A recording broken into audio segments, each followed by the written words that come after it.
All right, I'm gonna make this part 2.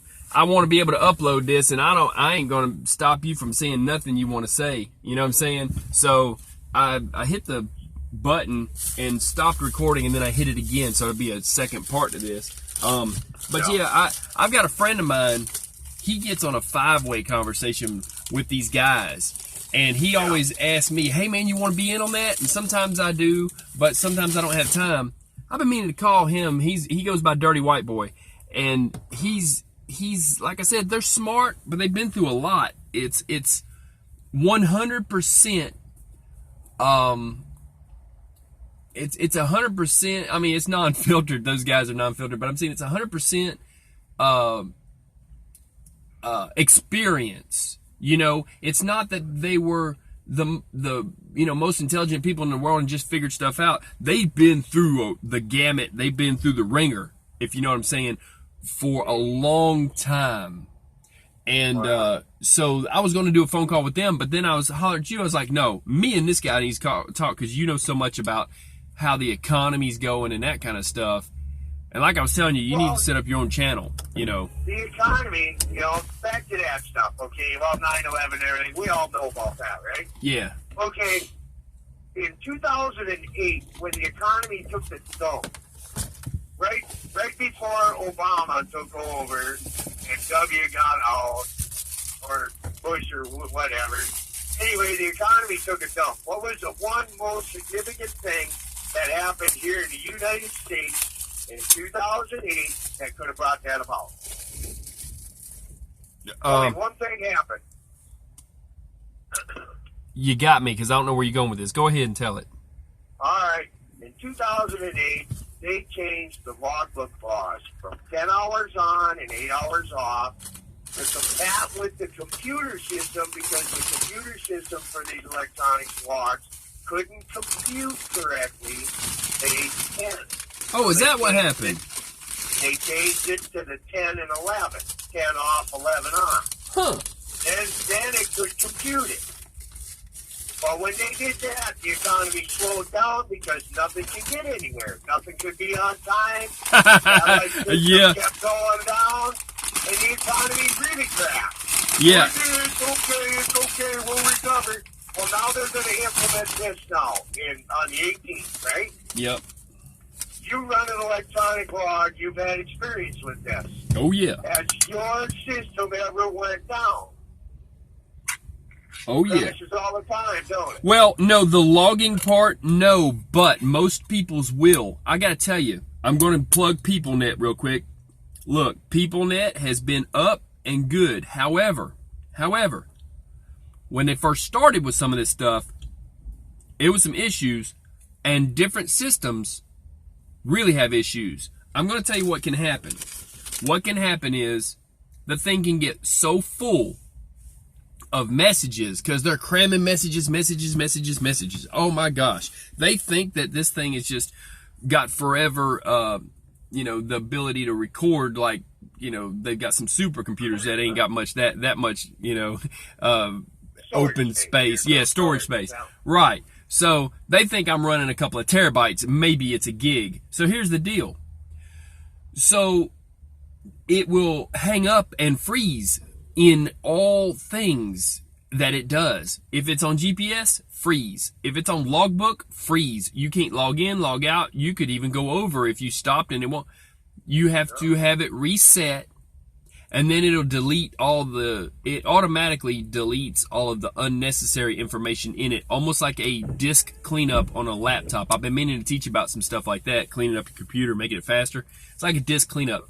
It runs a self reset, but it still keeps your intel in there. But if you were driving while it's doing that for that 5 or 10 minutes or whatever it takes to reboot, or sometimes they reboot and go through a root system reboot, that whole time you're still driving.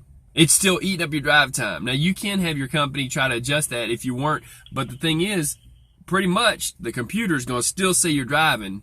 There might not be somebody that can fix it that night till the next day. So you can run out of hours with a computer because they sent you all the messages and filled your crap up. So I personally I recommend deleting a bunch of messages, deleting crap. Don't keep it because you think you might need it later to burn your dispatcher.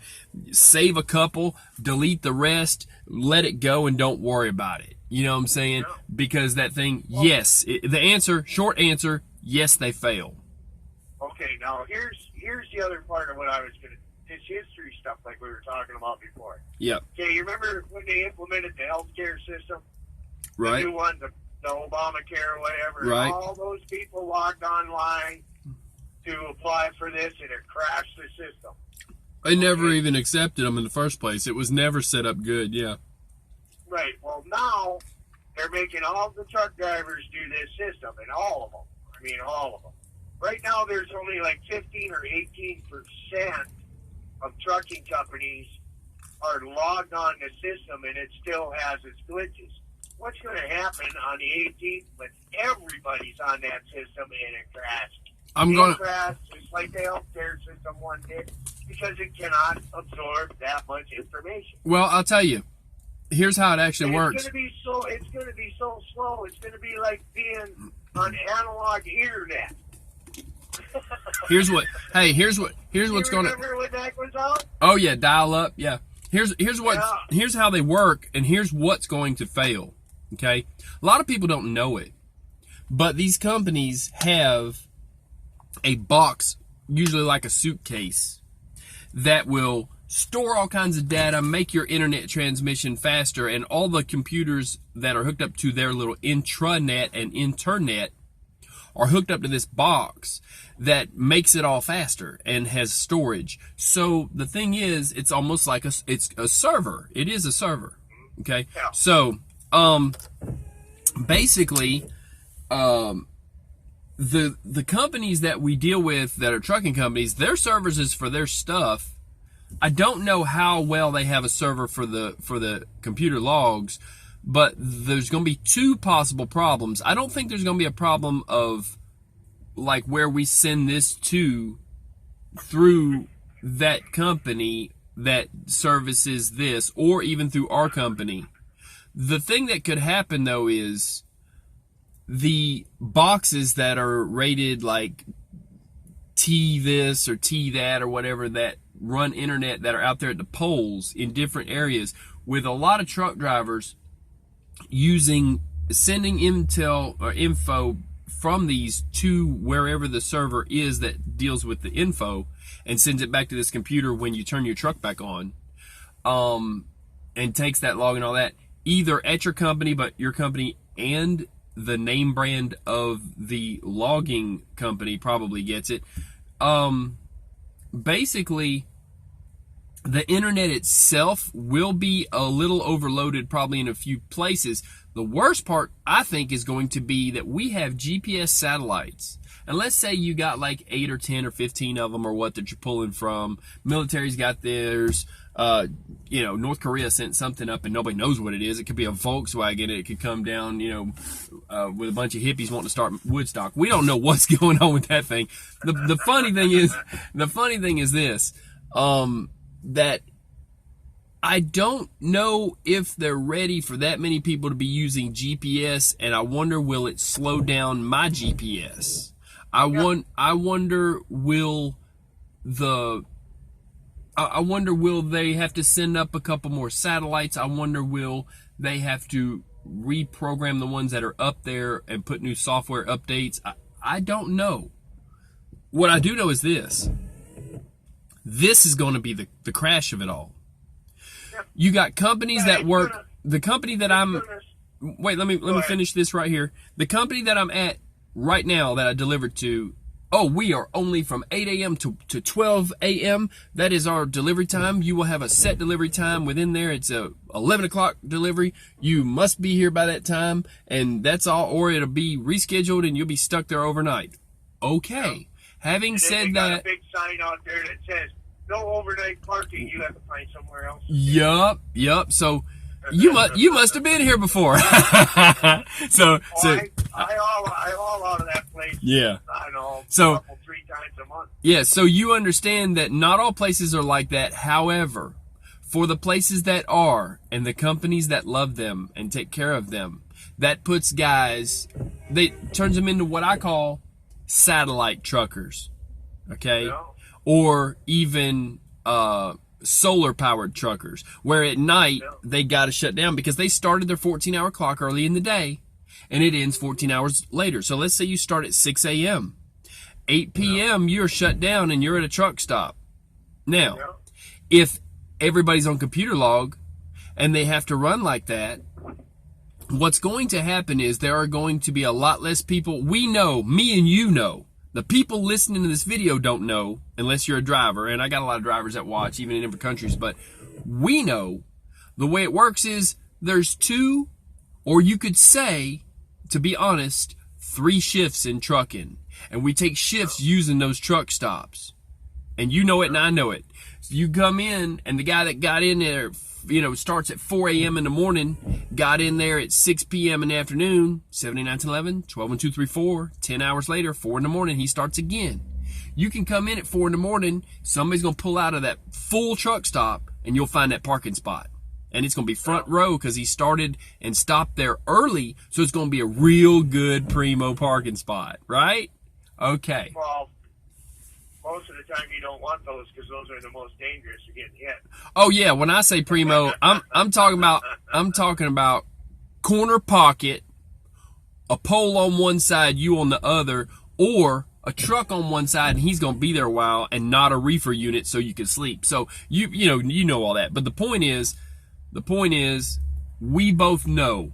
We know as drivers, other drivers know that there's kind of 3 shifts. You want to say 2, but then you got to take into account the stragglers. Sometimes I'm a straggler, you know what I'm saying? So it's in between. So we got about 3 shifts. Or somebody that's broke down in the middle of the day that needs a parking spot because his trailer's in the shop and he's just going to sleep now and drive later. Sleep a burst split or just run the rest of his hours. You know what I'm talking about. So that's what's going on.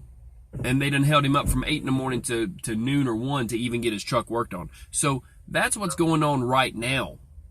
What's going to happen, what's going to be the end result of this mess is all the drivers are going to say, well, I guess I'll be running daytime. You know what I'm saying? Well, that's what they want to have happen. Well, the truck stops. When they put this stuff in effect in 2008, they wanted all trucks to be off the road at night and to be on the road during the day.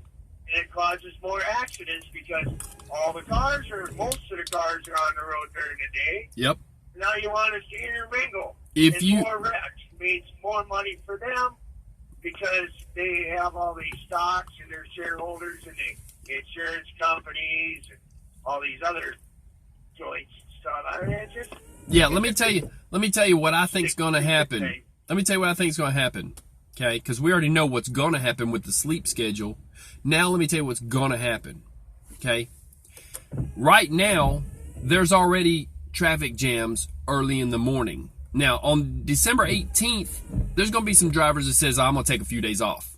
Okay, a bunch of them. There's going to be some that retire. There's going to be some that say, well, I've got to learn how to run this logbook. So give it till about the 20th or 21st.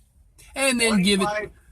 25% of the driving force that's out here right now has already put in their paperwork for retirement as of December 18th of this year. Yeah, and now... And there's a few of us that are going to retire in a couple of months after it. Yeah. And there's such a driver shortage in this business right now, they're not going to be able to afford to. Right? So I'm saying, though, if you start after Christmas, let's just say give it the 1st of January. 1st of January. That's a good day to... Because if you take into account, some people be taking a Christmas vacation, some people be retiring, some people can't figure out, they're going to take a week off to come, can't figure out the log books and how to work them. Fine. It's going to be December 26th. But let's just be a devil's advocate here and say, let's just use an example, January 1 of next year. Yeah. January 1 of next year, when twice the amount of trucks are on the road at 8 a.m. in any given city, USAville, where you live, breathe, and work. your morning commute is going to be 2 to 4 times worse than it previously was, because the government put ELDs in everybody's truck, or EOBRs, computer logs. See, I like mine. It's good. I'm used to it. It's okay. I'm fine with that. Okay? But there's a lot of drivers that aren't even technically inclined. They're mechanically inclined. They want to drive. But they're like, man, I don't even want that in my truck. They're going to have to get used to something that they hate. So then that's going to put them where they're like, if this is going to hold me up, it's going to hold everybody up. We're doing this right now, just like the computer says. Boy, I'll tell you what, it's going to be a self-imposed, self-created problem. The system is going to crash the system. So we're all going to be in the traffic backups together. And if everyone's wondering, since there's no construction in that area, or there might be, but there's no wrecks in that area, how in the world all these trucks are here, but all the truck stops are empty? That's exactly what happened. Is you took the snow globe and you shook it and you set it down and said, how you like it now? That's, you know, I'm gonna let you go ahead and talk for a sec here, because I'm gonna give that a break. That's pretty much what I had to say about it. Is all the trucks are gonna be on the road at the same time, you know? Yeah. Well, here's another simple logic to the whole thing. You remember when the seatbelt law was put into play, and they really cracked down on everybody about it, and they complained it's against the Constitution strapping me to my job. Yeah. Well, you know, personally, my feelings on it, seatbelts save lives. They're there to protect you. Yeah. Okay. This electronic logbook and all this stuff that they're forcing on you, that they have to, you know, all this, that is a violation of the Constitution of the United States about strapping anybody to their work. Because you know, that's what that electronic logbook actually is doing, you know, and it is. Because if I ran an electronic logbook and all I do is back and forth, Minnesota, Chicago, back to Minnesota, back and forth, back and forth, back and forth, and if I can't get home and I'm 5, 10, 20 miles away from home, why do I got to have a cheater bud? Yeah. Right, you know, I mean, but here's the other thing. Now, out of all fairness and equality, which this country is supposed to be built on, why is it that the trucking industry is the most heavily regulated business in the world? I mean, if they're going to make me wear a black box and run on a black box, I want all of them to have the same thing too, because that would make us all equal. Yeah. Now, if you want to say, hey, you can only work 11 hours and that's all you can work, well, guess what? Everybody else only gets to work that too.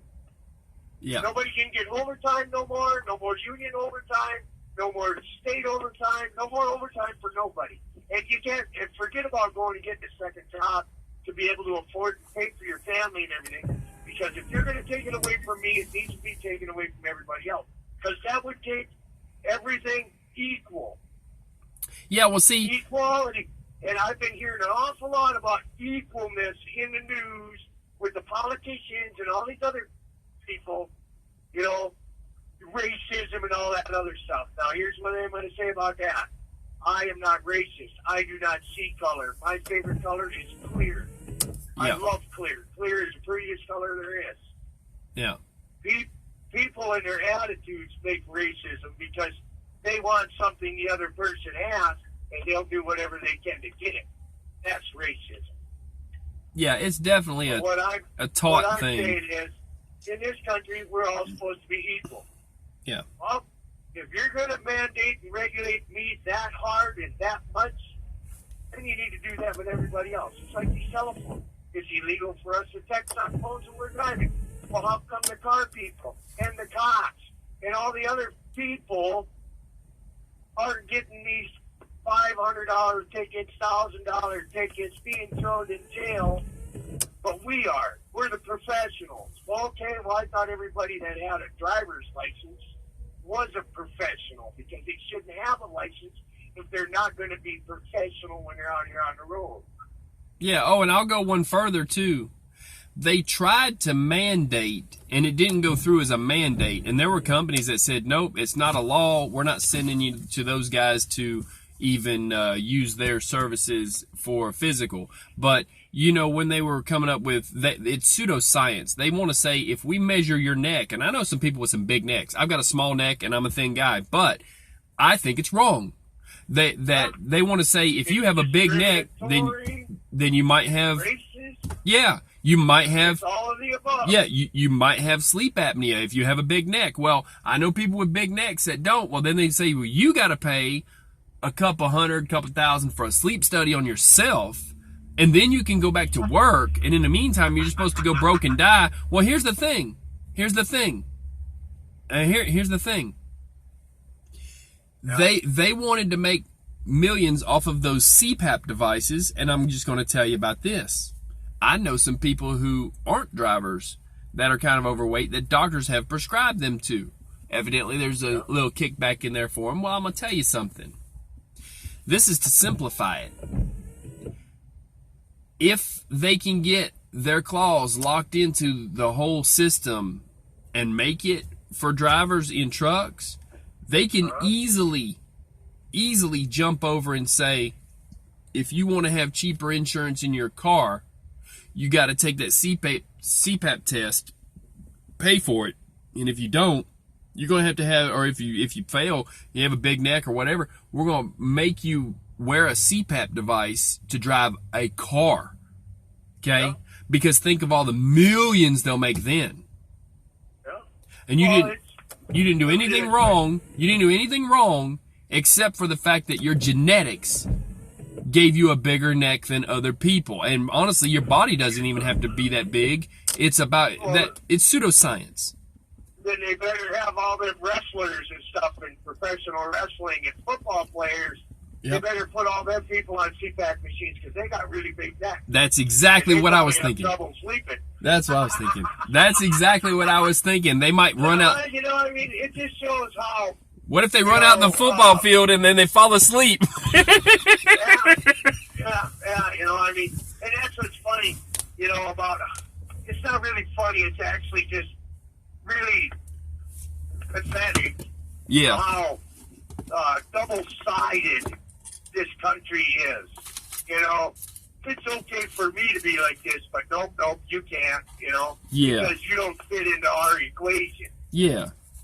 You know? But back to this, the electronic logbook. It's a violation of the Constitution. It's strapping the drivers to their work. They cannot take their breaks when they want to take their breaks. They have to take their breaks when the computer says to take their break. Well, if you got to go to the bathroom and it's before your half-hour time, you either got to wait or you got to take 2 breaks. Well, instead of just 1, and it's bull crap. Let me ask you this. Have you thought of it like this? Okay? If a person was to take another person against their will, they call that like kidnapping. Yeah, even for a person. Okay? So, if you think about it... called slavery. Yeah. Well, I'm saying if you're in the middle of nowhere in a vehicle that you don't own, you cannot afford to pay for a car to take you anywhere else, but you are out of hours and maybe you're even close to your house, but you're just in that truck and you're stuck to that vehicle. You're tethered to it legally, because if you leave it, they'll say that's abandonment, and they'll put that on your DAC report if anybody even looks at that anymore, or they'll put that on your, whatever. And so, if you think about it, they have almost kidnapped you with that logbook. You know what I'm saying? You are stuck. You're encumbered and you can't move against your will. That even if you don't, they made you a slave. You're a slave. Yeah. Slavery is against the law in this country. Yeah. But in order for them to make money on it, That's what they got to do. And then their excuse for it or reasoning is, well, it's about safety. No, it isn't about safety, because if it was about safety, it wouldn't cost me any money. Yeah, well, how about this? It wouldn't cost me any of my time. It wouldn't cost me anything else. How about if you've got a contract with a place and they dispatch you like really bad, and then their equipment breaks down and holds you up, even though you're an owner-operator, you have no recourse to get a living wage that week. If you make nothing, they don't care, and there's no law against it. No. Yeah. So you got to pick a good company that ain't going to do you wrong. You definitely got to watch out for yourself, because nobody else is going to, you know. Yeah. Well, the big thing is we're all in this together. Yep. We're all here for a reason and a purpose, and we're all supposed to be working together, because after all, we are only one human race on this earth. Yep. We are all human beings, and we're supposed to treat each other exactly how we would like to be treated, because that's God's law. Yep. And nothing trumps God's law. I don't care what government you think you are.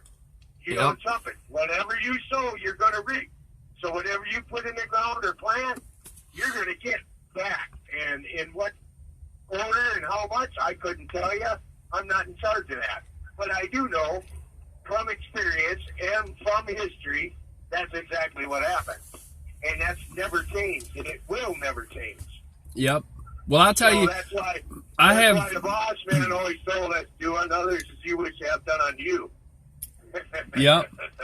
Well, that's like I was making something. I think I was making beans, and I was talking about the story about the Good Samaritan, and I was like, you know, the answer to that is, the answer to the who is your neighbor is everyone is your neighbor, no matter, even if they live in a different land and your people hate their people, everyone is your neighbor, you know? Yeah. So, but trucking is a different animal, and we both know that. Like, you look at me and you're like, he's driving a truck, he's got the same struggles I do. If he needs help, I'll help him. If I need help, he'll help me. As long as it ain't too cold, we'll get out there and fix it ourselves. You know, that kind of stuff.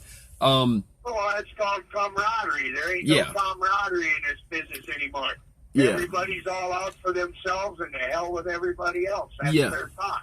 And the computer log is going. How about this one? How about where it used to be is if somebody was on a mountaintop, and I've done this, and it's a woman and a kid, and then there's a tire that's blown, and they halfway got it jacked up, can't figure it out, they're whatever. The service guy is 4 hours away. They could freeze to death by then and whatever. So, don't have enough gas, barely have enough gas to make it back, but if they idle the car, they're worried about running out of gas.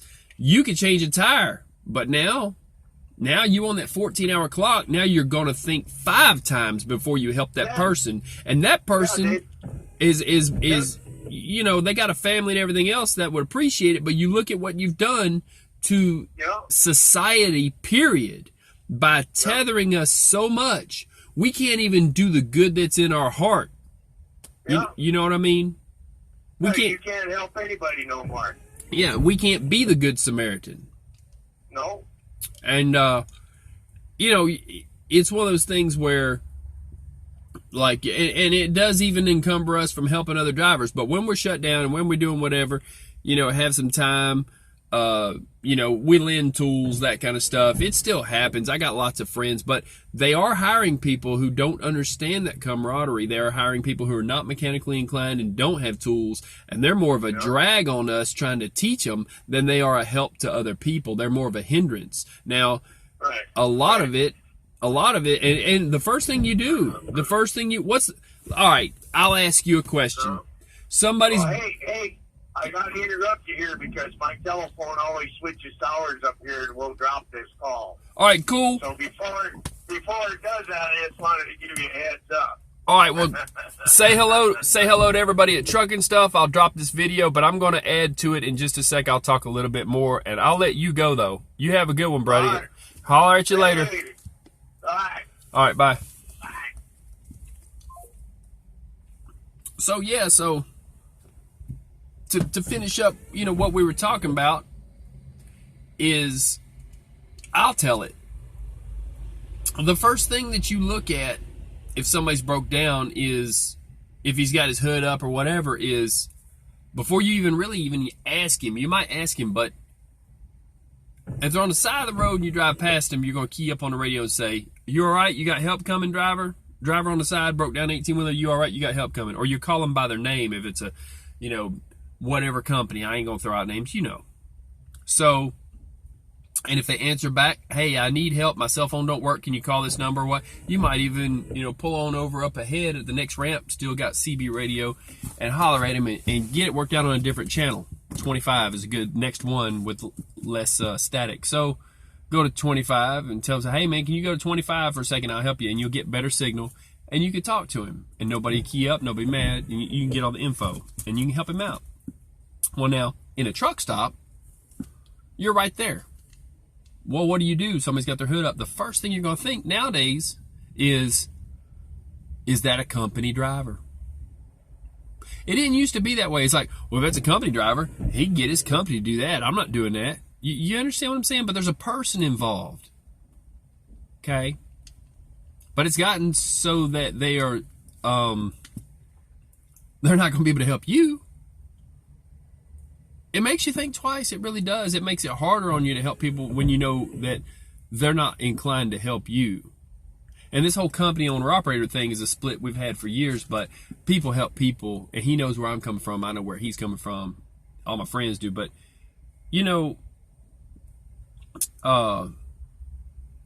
it makes you think now, because you got a 14-hour clock, do I even have time to mess with this? And the first thing you see, if it's a company, you might ask him if he needs some tools, or you might just say, he's on the phone, he's a company driver, they can deal with that. Let that company deal with that.